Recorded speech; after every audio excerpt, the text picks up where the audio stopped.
Hello everyone and welcome back to another Batman miniature game 3rd edition battle report. Today for you we have 350 rep of Soldiers of Fortune versus the Joker, but the Soldiers of Fortune are now featuring their unique specific objective cards within their objective deck, hopefully so they can cater more to their playstyle. They're based around as many models as possible having the veteran trait, taking and holding areas, doing Black Op missions, very thematic. We'll see how it actually plays on the table that you can see before you once we get started obviously, but first we're going to take a look at the specifics for the crews.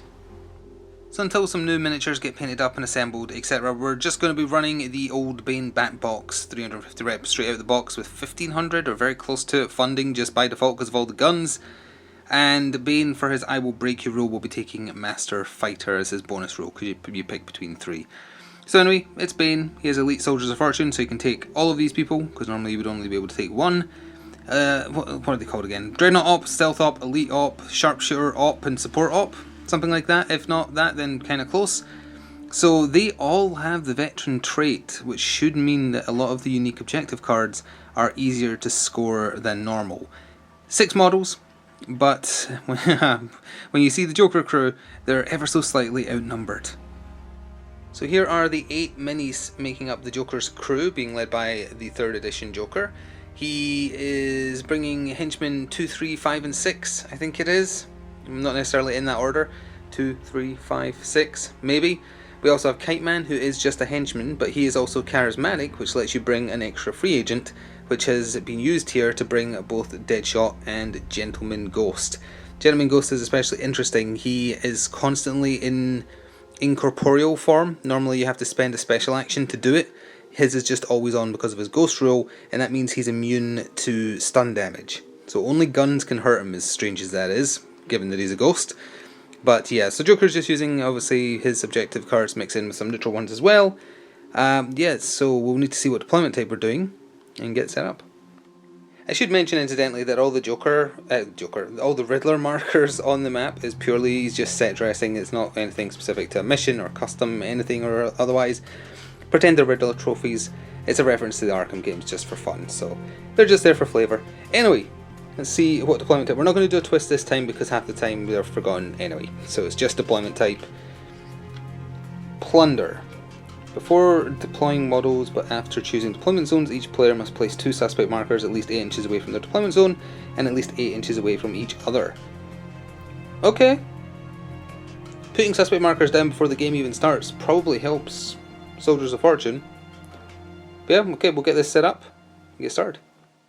So both crews are set up and good to go in the 2 sections 6 by 12 inches on the left and the right. Bane's crew has set up over here. The Sniper, Sharpshooter and the Stealth Op are over here with Audacity, and then Bane and the rest of his cohorts are over here. That's the initial hand. However, in the Raise the Plan phase, a card is being played, Die Hard, and it's being put on the Dreadnought Op, or whichever one the one with the assault rifle is. So if he's alive by the end of the turn, that's 2 victory points right on the get-go. Not a specific one to Bane, but it's still a handy one. Also, the 2 suspect markers that got placed via the Plunder deployment type, one of them has been placed up here, which seems to be entirely legal, even though there's no way for any of Joker's crew to get up here because none of them have grapple guns. So that's just there, I guess. And then the other one is over there. And oh, we can actually just, there's one of Joker's ones on the building up there, which again is going to be inaccessible because of no sewer marker up there, no grates, and no grapples. The other one is there in front of the car. All of them are more than 8 inches away from each other. Gentleman Ghost with Audacity. Oh, remember that Joker gives always henchmen Trickster, so technically the Audacity could be moved around, but just showing where the initial lineup is. Joker and his 2 melee based henchmen, and then Kite Man, Deadshot, and the other 2 with guns over there, and you can see where the Audacity currently is, but again subject to change. And it will be Bane's crew going first in Battle Round 1. So the Dreadnought Op was first up for Bane, and that's the one with the dual Tomahawk axes. He activated without Audacity, but he was within 8 of Bane, so he had a free manipulate. For his actual turn, he just did a move, and then he put down a suspect marker. But at the start of his activation, he played one of Bane's new cards. Hopefully this is in focus. It's called Cyber Attack. During an activation that is played, target up to 2 enemy suspects. Again, they really should always say suspect markers because it just confuses things, but they don't. Roll 1d3 plus 2. A 1 was rolled, so it adds up to 3. Place a number counter with the value equal to the roll on each targeted suspect marker. Reduce the value of this on the counters by 1 at the end of each subsequent model's activation, so it doesn't include this one. If any of the target suspect markers remain in play when the counter is reduced to 0, this card scores. So you're hacking their suspect markers, is what this is for this Bane card. So there's a 3 counter on that suspect marker, there's a 3 counter on that suspect marker. They would have to be willingly removed. And a remove is different to a reveal. A reveal is when an enemy model reveals your suspect marker. A remove is when you willingly do it. However, I'm not sure if, can you only remove one of your own suspect markers per turn? Do you have to be in base to base with it? I looked through the rules and I couldn't for the life of me find any reference to how you do a remove, just a remove is a thing you can do. So that confuses things slightly.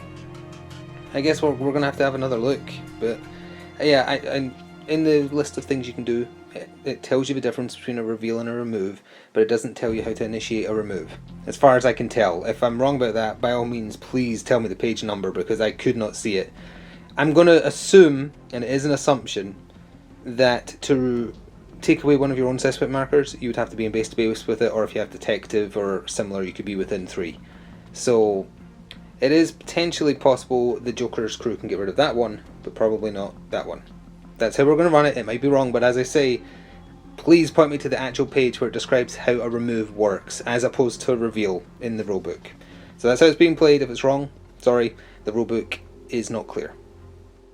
So first activation for Joker's crew was the meme himself, Kite Man. He is a henchman, so it makes sense that he's not great. His base move is 6, but for every suspect marker within 6 of them, something like that, he gets 2 inches extra. So he moves 6, he places a suspect marker, except in a moment it will no longer be a suspect marker, it will be a stinky fish, which again we've seen many times already. Probably don't need to go over it again, but feel free to pause if you want to read. Is that in focus? Yeah, there we go. If you want to read the text, there it is. It does not look fresh. The Sharpshooter was next up for Bane, and he actually had undercover, so he should not have been still within deployment. He could have moved up to 8, but totally forgot, so I'm not going to retro that. So he just did a move with his Audacity, but then he did play a new card for Soldiers of Fortune, Global Offensive, not to be confused with Counter-Strike. However, it doesn't score now, but the criteria is have more friendly models with the veteran trait in play than there are enemy suspect markers. Every miniature in this crew has the veteran trait, so that's 6. Joker's crew currently has 3 markers, although those counters will be going down to 1. I can't remember if the cyber attack said they disappear at the end. I don't think they do. I think they just score Bane some points. But the point is, Joker could still counter this. He needs to just place 3 more suspect markers, and then it's fine, because this doesn't score immediately. It's got the timer, so it's at the end of the current round. But it is in play, and it does force the opposing crew to perhaps do something different to what they had planned, because otherwise it's a massive 3 victory points. So the Sharpshooter's in position, he's halfway around the back of that car, so he's got cover just in case Deadshot tries anything. And yeah, that's running out of space here, but that's 3 cards in play. So the Gentleman Ghost was the next to activate, but with the completion of his objective, or his activation, sorry, Cyber Attack has now scored, so Bane is on the scoreboard for 2 victory points, just making that clear. So he activated with Audacity, he moved 10, then for a special action he did Ice Flash on the op over there. They do an endurance roll, which is roll equal to your special, pick 2 dice, try and get equal to or under your stat required for willpower, endurance, etc. If he doesn't pass it, he gets cooled, but he did pass it, so he gets -1 to all defenses and slow 2. That doesn't really matter because he's already had his activation, the slow that is, because it's just 2 inches off his movement. And that's it. So those suspect markers are still staying in play because Joker wants to stop Global Offensive from scoring, and he needs as many on the table as possible. But other than that, not much for the Gentleman Ghost. He can also activate for a special action, so he can't do it this turn. He can also activate something that makes him only be targetable if someone is in base to base with him. Now, that's again not in effect. He is also next to a light, which isn't great, but again, only blood damage can hurt him for whatever reason. 2 quick activations, 1 for each crew. The support op activated for Bane without Audacity, but within Bane's AoE, not that he used to manipulate, just moved and is taking cover behind the car there, backing up the gentleman going after Gentleman Ghost. Then over here, the chainsaw henchman for Joker activated within his distance. He moved up and did place a suspect marker with the free manipulate for being so close to Joker. However, there's still, that's what, 1, 2, 3, 4 with the stinky fish. 2 more suspect markers need to be placed down to stop global offensive scoring, and because you have to be outside of 4 of another suspect marker and outside of 2 of wherever your deployment was, which was 6 out, 12 down, it's very difficult to find areas where it's safe to put them. I'm not sure it's going to be possible, but I guess we'll see. From behind the trees emerged the stealth op. He moved up with audacity, and then he took out the lamppost that had been there next to him. Floyd Lawton, Deadshot, activated with audacity. He got down off the crate he started on because it was slightly too far back, so he suffered impaired movement. He moved on top of the Batmobile there, and then didn't bother wasting any of his ammo. He's just he's created a kill zone down this street here, which is quite annoying. So the elite op, who is being protected because of scoring Die Hard at the end of the round, activated with audacity. He moved up here, and despite moving so 2 dice off of the attack, he decided to take a shot at Gentleman Ghost, who was within range and illuminated by the light, and whiffed entirely. So again, that's 2 dice off because of the move, when normally it'd be 3 plus the strength die, but yeah, did not roll well. I think he's got 2 ammo left. The lazy clown henchman with the shotgun decided it was time to activate without audacity and outside of Joker's influence, so just did a move action up into that street that Deadshot's covering, and that is it. So now it's back over to Bane, and he's the last to activate in the Soldier of Fortune crew. He does have a pass if he wants, but then the dual pistols henchman, Joker, and the bodyguard henchman all get a turn. So Bane did indeed just activate, and he went right into the sewer grating all the way over to here because Bane is not scared of puny clowns. So he is right in the back line, ready to cause havoc, except the Gentleman Ghost because he can't do blood damage, but still, he is back there, and that does mean all those henchmen I pointed out, and Joker himself, they just get to go. So Joker activated, and he stole audacity from the dual-wield pistol henchman via Trickster so that he could move around the corner. Then he shot his pistol at Bane, and again he did move, so he lost some dice, but 1 got through. And Bane obviously doesn't get any defense against that, and took 3 blood damage, so Bane is hurt. He didn't use Venom this turn, wasn't declared, so yeah, no invulnerability to take away some of the damage. Also, I think at the top of the video I said he took Master Fighter via the I Will Break Your Rule. He has Master Fighter by default. What I meant is he took Close Combat Master, so like once he gets into melee he's re-rolling everything. And we're staying over here for the last 2 henchmen. Now without audacity, the dual pistol guy just moved up with Kite Man and the lazy shotgun guy. And then the bodyguard one, again because he doesn't have audacity, just moved next to Joker so he can take advantage of bodyguard should he need to, if for instance a very angry gentleman was to impact them. And that does take us to the end of Battle Round 1. So it doesn't look fresh. We'll be scoring for Joker's side because the stinky fish was left alone. I think the consensus was that just goes back to being a normal suspect. No, it wasn't decided. It was even between disappearing, and the rules have not been clarified in the most recent update. I think it still disappears. That's my take on it, but again, it has not been cleared up one way or the other by Night Models. And then over here for Bane, Die Hard is scored because he is perfectly fine, and Global Offensive is scored because there are 6 miniatures with Veteran on the table, and that is more than the suspect markers for Joker's crew. So as we go into the first phase of Battle Round 2, it will be Joker's crew going first this time, and you can hopefully see who has been given audacity. However, you might also see an extra marker down there next to the most gentlemanly of all ghosts, and that is because a new card for Soldier of Fortune is being played called Domination. It is played instantly but scores at the end of the round. So place an event marker in contact with an enemy model. It has been placed in contact. It's the Assassin's Creed triangle looking thing there. In contact with Gentleman Ghost. Any model can manipulate it to place it completely within 4 inches of its current position, so 4 inches within, but you can move it at the cost of a manipulate, so that's your tactical action. If at the end of the round you have more friendly models within 4 inches of the marker than your opponent, score the card. Remove the marker, by which it means the event marker, at the end of the round. So it's kind of like it's a moving capture the flag. Well, or maybe, no, it's more like a King of the Hill actually, because it's a 4-inch radius. So it's a 4-inch radius around this King of the Hill marker, but at the cost of manipulate, you can move the marker, so that's kind of fun. And even if it doesn't score for Bane, it's not like it gives up points to the opponent, so why not? So there it is, we'll see what happens with it at the end of the round. No Phase 1 cards for Joker being played, I believe, So with that, we'll just jump in. So to get Battle Round 2 started proper, Joker activated with Audacity, and first thing he did was he shot his pistol for its last round of ammo at Bane again. Forgot to declare it, but it was obvious that it was going to happen. Bane has used Venom, so he has Venom Enrage for Invulnerability 2. Joker rolled 2 1s and then a hit for his attacks with his pistol, so would have been 3 blood. The Invulnerability 2, which is now gone for the turn, brings the damage down to a single drop of blood on Bane, so he's at 4 damage total out of his 10 endurance, I believe he has. So he's still kicking, and he's very angry. Sorry, I totally forgot to mention that Joker then tactically moved is what he did. He tactically fell back in the general direction of his entire crew, away from any dangerous assets. Definitely didn't just run like a little girl. So Bane activated, and you might have thought he was just going to go charging after Joker right into Deadshot's line of sight.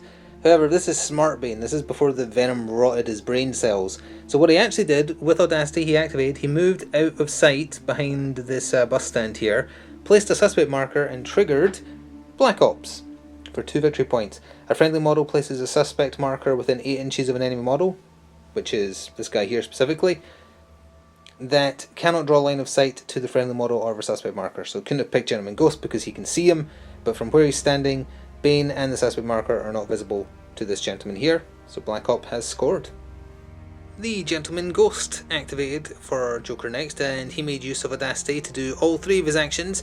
He did a move action to end up where you can see him. He's kind of going after Bane. His special action was to flash freeze or cold freeze or whatever it's called the same poor henchman, so he's gone from a -2 to a -4 movement penalty. He did pass his endurance roll though, so he is not cooled, but yeah, as far as I can tell that just keeps stacking up.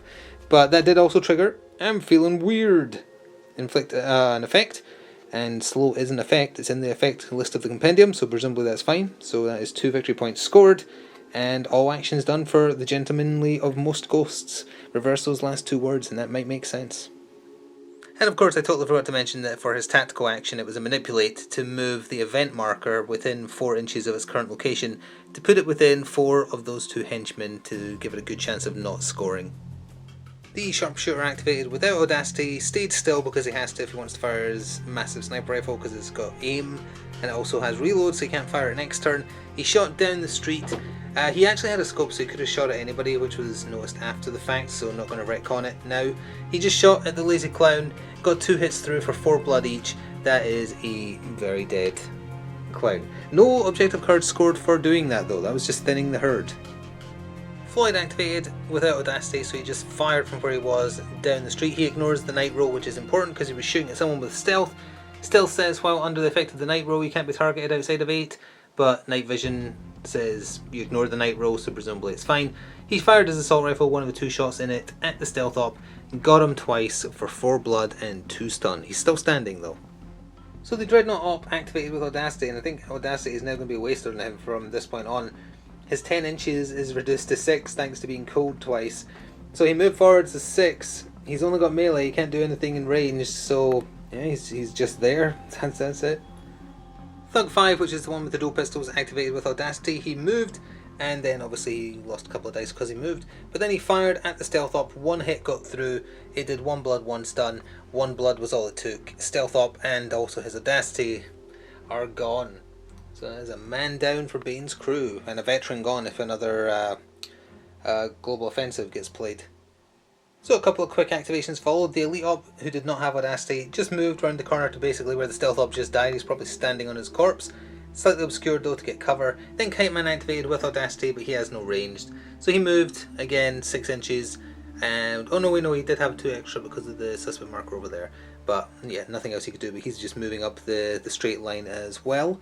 So now it's straight back over to Bane's crew for either the support op or... oh, I think it might just be the support op, because Stealth Op died. Ooh, oh dear. So the man with the grenade launcher was not within range to just punt a grenade at someone, so he just moved with Audacity to where you can see him right there. And yeah, he did nothing. He also could not get close enough to manipulate the event marker. I guess actually what you should have done was, like, why not do this? I know you shouldn't be doing this. This is retconning in real time, but if he moves there he can use his tactical action to remove that suspect marker just because it's not going to score anything, and I think that's within 4 for him to count towards it. I still think they have majority, but it will force them not to move too far away. So yeah, let's say he moved there and did that. So there was 2 activations left for Joker, his 2 henchmen, the one with the chainsaw and the one with bodyguard. They just moved to surround the event marker, and that is it. They didn't have audacity, there was no audacity to steal, so they couldn't move and attack. So they're just doing that to guarantee, as the event marker fades out of existence, domination did not score for Bane's crew. And yeah, I think there's nobody knocked out because there's just death. So we're just straight into cleanup, and then moving on to the battle round 3. So as we go into the penultimate round, it will be Joker's crew getting first activation in battle round 3 again, and also in the Raise the Plan phase, at the start of the turn, this is being played for Joker Let's Dance. A friendly model with the leader, sidekick or free agent rank suffers damage from an enemy action during this round. So it's essentially a defensive barrier over Joker, Deadshot and a Gentleman Ghost, because if any of them get wounded, even a little, this scores for 2 points. And it's in play until the end of the round. Nothing getting played for Bane, so yep, straight into the first activation. Kite Man got the round started, and just to see what he could do, I guess. So he activated, he was close to 1 suspect marker, so his movement was boosted slightly. He moved into base to base with the elite op, he threw punches, but the elite op, who also has light armor, so 1 attack die was taken away, managed to defend successfully. So Kite Man did no damage. He isn't base to base though, so can't shoot now, but was unable to do any damage. He is a living meme. We're actually not ready to jump into the next activation yet, because this doesn't happen very often, but a reactionary card has been scored as a result of what Kite Man just attempted to do. For Bane, Hardpoint was actually triggered because it was met, the criteria was met. A friendly model within 8 inches of another friendly model with the veteran trait, he's within 8 of the Sharpshooter, who also has veteran because they all do, successfully cancelled 2 successful hits. Kite Man got 2 hits through and they were cancelled, so yeah, it scored for 2 points. Simple as that. Bane himself activated with audacity. He moved into contact with his poor henchman. He used 2 effort, not because he had to, but so search and destroy would trigger for 2 victory points. A friendly model scores at least 2 hits during an action in which it performed at least 2 efforts, which he did, so that was being met for 2. He definitely did not need them. He has clobbered this poor henchman into unconsciousness with 10, maybe 12, either way. The guy is unconscious 6 ways from Sunday. So Joker activated with audacity, and it created a little bit of a dilemma about overlapping objectives. So for his turn, he did a move, he placed a suspect marker, and it became a stinky fish. It doesn't look fresh. So that says when you place a friendly suspect marker, you change it to a poisoned fish. Now, theoretically, I'm not saying it's definitely true or not, but say Bane had the objective card that turns an enemy placed suspect marker immediately into Osito, his teddy bear, which he then wants to obtain for victory points. That says immediately change an enemy suspect marker into Osito. This says change a friendly suspect marker into a stinky fish. Which one takes priority? And do they overwrite each other? To avoid confusion, we're just going to say it's a stinky fish and carry on, because Soldiers of Fortune are kind of pulling away with it here victory points wise anyway. But that is a question about like priority of replacing a suspect marker with something. But yeah, that's Joker's turn. That's in play till the end of the turn, and we'll score unless someone's willing to poison themselves.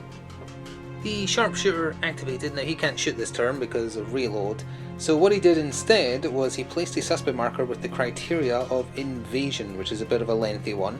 Place a suspect marker within 4 inches of a scenery element.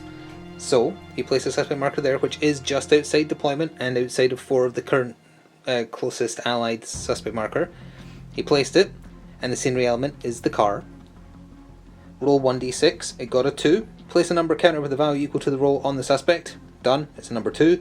Reduce the value of the number counter by -1 at the end of each subsequent model's activation. If, when the counter is reduced to 0, the suspect card is not revealed or removed, score the card.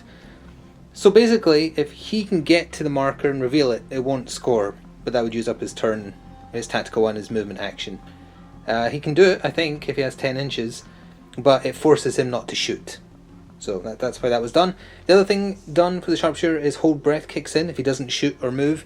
In his turn, he gets 3 defense markers, which I haven't bothered looking out, but it's 3 defense markers which he can use to boost his defense if he needs to. Or, if when he next fires, he can expend them for +1 attack on each of them used, and crits on 4, 5s and 6s instead of just a 6 on the strength die, I believe it is. But that's his turn. He should actually have a marker next to him, my bad. So there we are, back over to Joker's crew. So Floyd stayed on top of the Batmobile and he lived up to his namesake. He took a shot at Bane, and after taking away the invulnerability, because Bane venomed up again, which is invulnerability 2, plus his large size negated 1 of the stun, all said and done, 6 blood, 3 stun, and 6 blood is exactly enough to take Bane out. Which in turn scored the $1 million shot, which is Deadshot's specific card for 3. Make an enemy model with the leader, psychic, or free agent rank KO, or remove it as a casualty with a ranged attack. He did it. That is a big 3 points. I believe you have to nominate an alternative leader now, because your leader is dead. Mr. Slowman is the new leader of Soldiers of Fortune. Congratulations. So Floyd probably shouldn't have activated because he brought this counter down to 1, and now the Elite Op has activated. He backed up and he moved, so he lost 2 attack dice. He shot at Kite Man, rolled a 2 and a 1, did not get through, and the strength die was gone. But that does also count this down to 0, which in turn has scored Invasion, and it does score as soon as that counter is at 0. So that has been scored, and now it's back over to Joker's crew.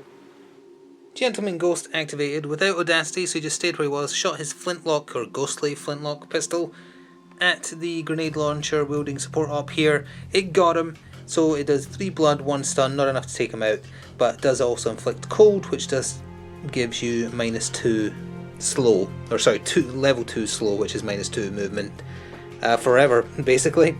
So yep, that's it. That's all you could do. Back over to either the support op or Mr. Tomahawk Man. So Mr. Tomahawk Man, otherwise known as Dreadnought Op, activated with Audacity. He moved only 6 because he's normally 10, but reduced by 4. That was enough to just get into base to base with Gentleman Ghost and attack with his Tomahawks. He deliberately used a 2 effort, purely so that Search and Destroy would again get triggered, because he scored at least 2 hits. He scored more than that, but Mr. Gentleman Ghost did okay with his defense dice. 2 hits got through, which would do 1 blood, 1 stun each. However, he ignores the stun because of incorporeal, so he has taken 2 blood damage. I think he has like 5 or 6 health. Yeah, so he's fine. But that does also mean that Let's Dance has triggered, so they kind of counter each other because he is a free agent. But c'est la vie. The scramble for points might have started a little bit early as the thug with the dual-wield pistols activated and moved and put down a suspect marker rather than attacking. In order to score, let them in on the joke. 1 friendly model with the Trickster trait, which Joker gives to all henchmen, places a suspect marker within 4 inches of an enemy model, 2 to pick from. When this happens, both players discard a card at random from their hand and then go right back up to 4, but they lose a card. And also that's 2 victory points scored. So it's just over to the grenade launcher support op, I think, for Bane, and then the chainsaw guy for Joker, and then that's it. So both activations have happened, and the support op just wandered away into the forest. He didn't fire, so there's some shenanigans afoot. And then the chainsaw guy without Audacity, he moved into base to base with the Tomahawk op ready to attack him next turn, but obviously he can't attack this turn. And we have hit the end of the penultimate turn, so It Doesn't Look Fresh has scored again for that other fish that Joker put down, so that's 2 victory points for them. Everyone who's got stun damage will heal 1 stun. We'll see if he wakes up as well as move into the final turn. So as we go into the last battle round of the game, it will be Joker going first again, but in phase 1 of this turn, another domination is being played, and the event marker has been placed next to this gentleman right here. So Kite Man is obviously close by, but there's 2 there as well. So that is just in play. We'll see if it scores at the end of the turn, and when the game ends.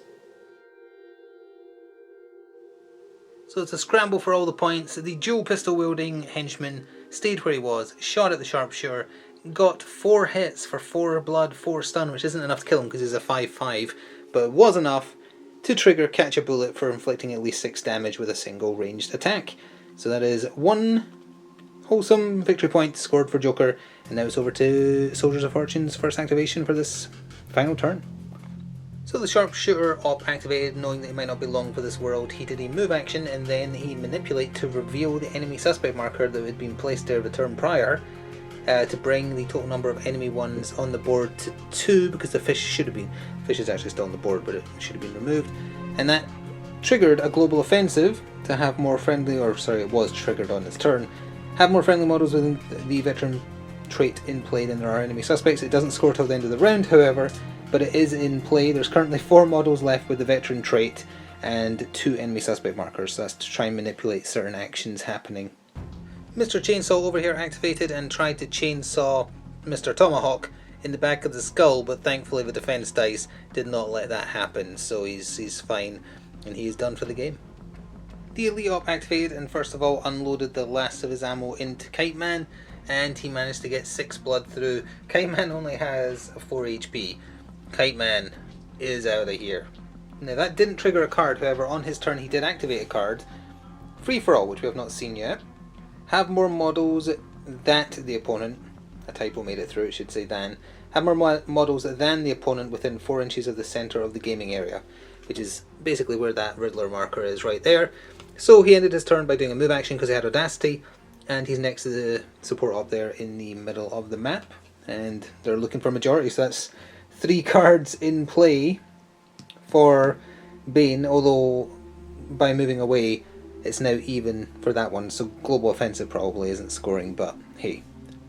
So Joker was the next to activate with Audacity, however before that this should have been a reactionary objective card that happened first, called You're Expendable. When Kite Man died, a friendly model with a Trickster trait is removed as a casualty or becomes KO.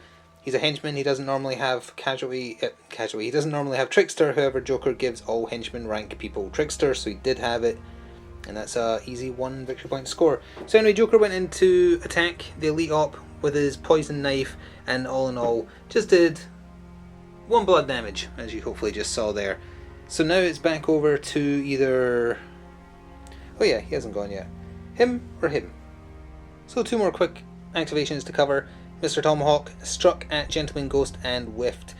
Gentleman Ghost activated to strike him back just out of spite, really, with his Phantasmal Cane, I think it's called. It's a handy, cold, bleed stun weapon, and did much better, ridiculously well in fact, and did 3 blood, 3 stun, and cold, which means that should technically be -6, but it's the end of the game, so who cares, he's not going to move. He is also knocked down, but again, because he's still knocked out, there's no one else there that's going to influence that fight, so it doesn't matter, but yeah, Gentleman Ghost got him good.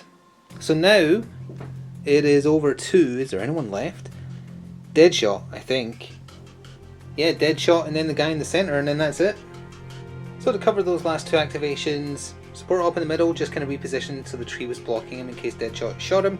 Deadshot didn't have Audacity, so he just did a manipulate to place a suspect marker that is a Stinky Fish, and that basically just auto scored for 2 victory points. Now for Bane's side, if we come back around here, Domination did not score because it is an even number of rounds, so that card is just gone. Wait, no, sorry, not that one. Wait, which one is that? No, sorry, I meant Global Offensive. Global Offensive is the event one. That is gone.